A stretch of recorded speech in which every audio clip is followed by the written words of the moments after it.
Hello, everyone. Welcome to Knights of the Round Table. I'm Luca and this is TJ. And for tonight's movie, we are reviewing A Town Called Panic. And before TJ summarizes the movie, I want to clear something up with you. This is not really a Christmas film. I know I said I wanted to review a Christmas film last time, but yeah, I just thought it was at first because it showed up under Christmas movies in Google. Really? You did that? Yeah, I searched for Christmas movies on Google and it came up. But I still wanted to review it anyway, so here we are. The Town Called Panic basically follows Fort's Indian and cowboy who, after losing their house, go on a wild adventure, and which causes a lot of hijinks. So, first of all, what's your history with this film? Why'd you, obviously it was a Christmas film, but how'd you come across it? Did you just search up Christmas film, or did you see it? I just searched up Christmas movies in Google, and it just came up as one of them. Really? That's a nice. It's weird. Why'd you pick that out of all? But I picked it because it's a stop motion film, and I like how the sets look. That's good. That's good. So the Town Called. This is gonna be a weird movie to talk about. So I've heard of this before, but really never really looked into it. Like I saw in a few lists and stuff. But what is it? So this is So you like the set design? How'd you find? I guess we should start with the animation. How'd you find that? Pretty good. The characters move in a very weird way. Yeah, they do. It is very unique. I don't know. I really want to know if there's these special features or something, because I just saw the movie on Amazon Prime. It also adds to the panicky moments. Okay. It's not really. Yeah, it is a bit panicky, but it's more chaotic. I do wonder how they did that, because I do wonder if they did they get a bunch of these little toy figures and move them around or manipulate them? Oh yeah, they're definitely toy figures. They're toy figures, definitely to some degree. I mean, but I do wonder how that works. But I find the animation to be good. It is odd. Feels purposefully, what's the word? Trapped, amateurish, which is not to say it's less quality. There is a lot of effort put into the sets, especially as you brought up. Like the characters move in, although not very technically is simple, not very technically incredible. Like they're mostly like little figures, as you said. Although even within that, it is impressive. It's to see how much expression they got out of these figures. Yeah, and it just adds to the comedy of the film. And especially, this is a little aside, I also really like the prop design. I like how they have these weird, wacky devices which appear throughout the film, which I quite enjoyed. So, TJ, do you think the movie lives up to its name? Do I think it lives up to its name? I wouldn't call it panicky myself, although I would call it it lives up to. I wouldn't call it panicky myself, although it lives up. Although I find it chaotic enough, I think the name fits. Yeah. How'd you like it? Yeah. I think I think this should get into the biggest element, the comedy. How'd you find that? Hilarious. Yeah. How so? How'd you find it hilarious? It's something I've never seen before.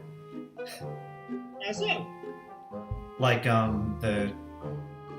Just the characters moving, the screaming, the the scenes where people get hurt. Yeah, that's good. Yeah, there's a lot of good stuff. It's funny every second. Yeah, I wouldn't say it's funny throughout, although I wouldn't say every second. Which brings me to which I don't think is a bad thing. Personally, I found that the humor is very quirky and absurd. Although it does take its time at points. It's not just bombarding you with what's the word, jokes. There are definitely moments, there are definitely quieter moments sprinkled throughout, which do add to the comedy at points and doesn't make it feel overwhelming. Like, it's a very wacky style of comedy. Like, I don't usually see it. Yeah, it is very wacky, and there's a lot of slapstick, as you said, Mhm. and there is a lot of screaming, although they don't rely on the screaming, which is nice. It's very much. I found the comedy to be very, very effective. It is also just.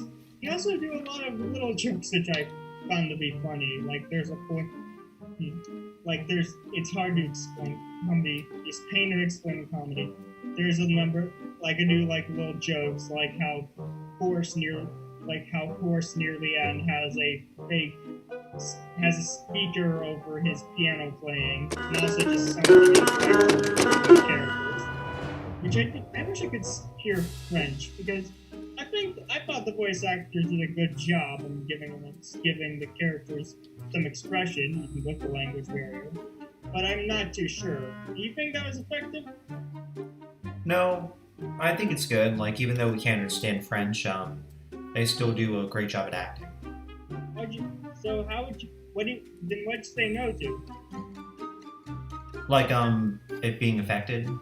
Like, the acting being affected by the French. Like it's hard to tell. Like it's hard, I mean, do you speak French? You can't tell. No. No. You, I'm saying even though we can't understand it, it's still good. I mean, you can understand what their expressions are, and yes, Yeah. that's good. But it's hard to really judge that because neither of us speak French. I don't know how words are supposed to be pronounced in French. I guess this brings us to the story. So how'd you find the story of the film? I think the story is well paced and comical. So I like how it shows a mailman like driving into the town, and he immediately gets yelled at by a farmer for bringing his mail late. I think it should be. And then you see like everyone's going crazy in the town. Yeah, he doesn't yell at him for getting his mail late. He just yells all the time. I forget his name. Chabert? Yeah, but he yells at the mailman too. He yells at everyone. He yells all of it. Exactly. Not because the mailman's late. But I found the story feels very. And I like the unfortunate accidents that happen. Yeah. Like both the story and animation are built around the comedy of the film.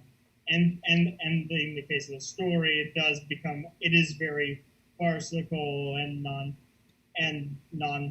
what's the word? It's very farcical, but also scatterbrained, which works for the film. Like we don't really, yeah. Scenes do go into the next, but it is a lot of stuff happening. It is mainly acts as a way to put the comedy into the film. Yeah, and I would also agree, it is very well paced. The story never really lingers in a single area in a single situation for too long. We are constantly going to various we are changing location and characters and cycling through all these things, which keeps things feeling very fresh. Yeah, I agree. Yes. So, do you like how the scientists are tough? I did find that to be it's a weird thing. It's a weird thing to bring up, but I did find that to be funny. It is a funny plot.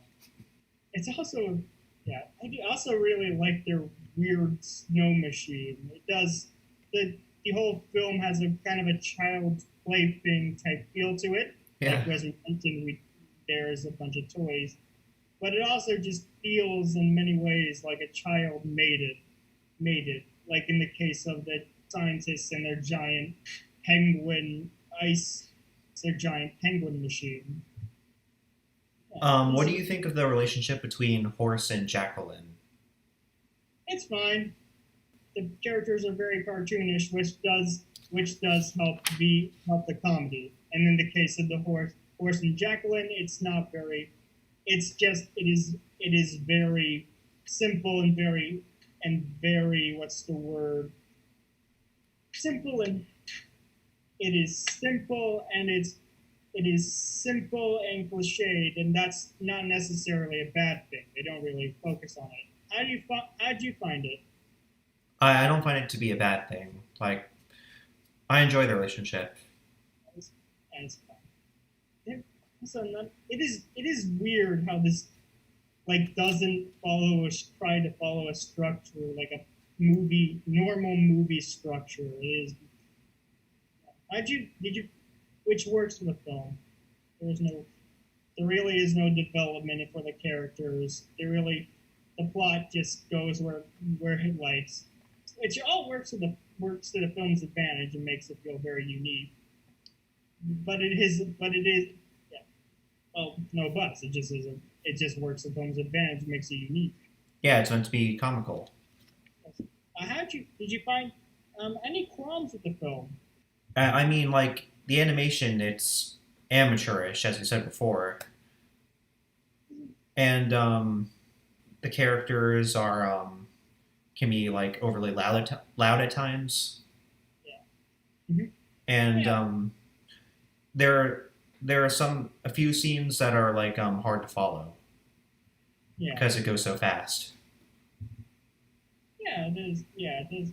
I do find, yeah. And in the case of, I didn't. Let's see. I'm trying to. I just lost my train of thought. So I didn't like the. I like the character. Let's see. I don't really have any big problems with the film. It doesn't really have a lot. It doesn't really have a lot to say, which is not a bad thing. It's just an hour. It's an hour and 30 minutes of fun. Mm-hmm. And yeah, and I think and although I don't think it's a particularly rich experience, I think it's just a great time.